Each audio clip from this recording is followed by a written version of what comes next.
12वां अध्याय। दक्ष की तपस्या।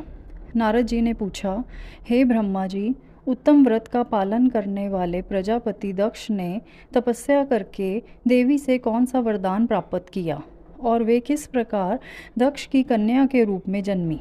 ब्रह्मा जी बोले, हे नारद, मेरी आज्ञा पाकर प्रजापति दक्ष क्षीर सागर के उत्तरी तट पर चले गए। वे उसी तट पर बैठकर देवी उमा को अपनी पुत्री के रूप में प्राप्त करने के लिए उन्हें हृदय से स्मरण करते हुए तपस्या करने लगे।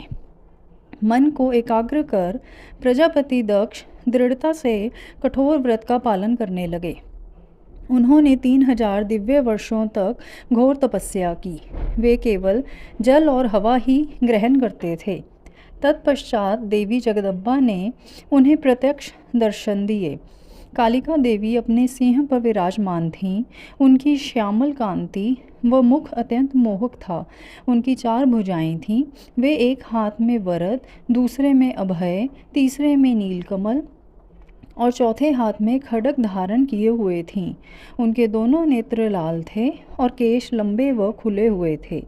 देवी का स्वरूप बहुत ही मनोहारी था।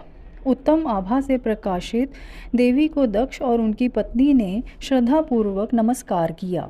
उन्होंने देवी की श्रद्धा भाव से स्तुति की। दक्ष बोले, हे जगदम्बा भवानी, कालिका, चंडिके, महेश्वरी, मैं आपको नमस्कार करता हूँ।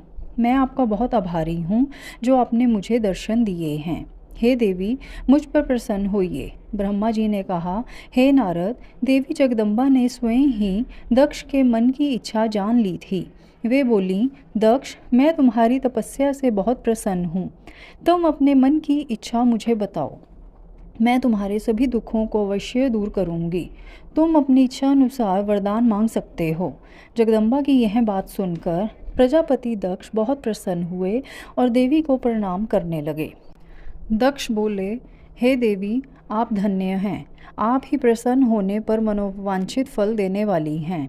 हे देवी, यदि आप मुझे वर देना चाहती हैं तो मेरी बात ध्यानपूर्वक सुनें और मेरी इच्छा पूर्ण करें।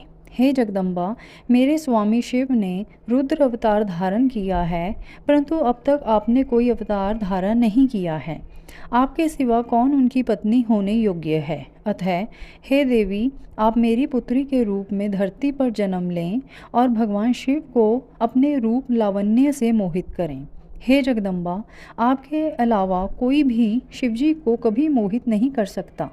इसलिए आप हर मोहिनी अर्थात भगवान को मोहने वाली बनकर संपूर्ण जगत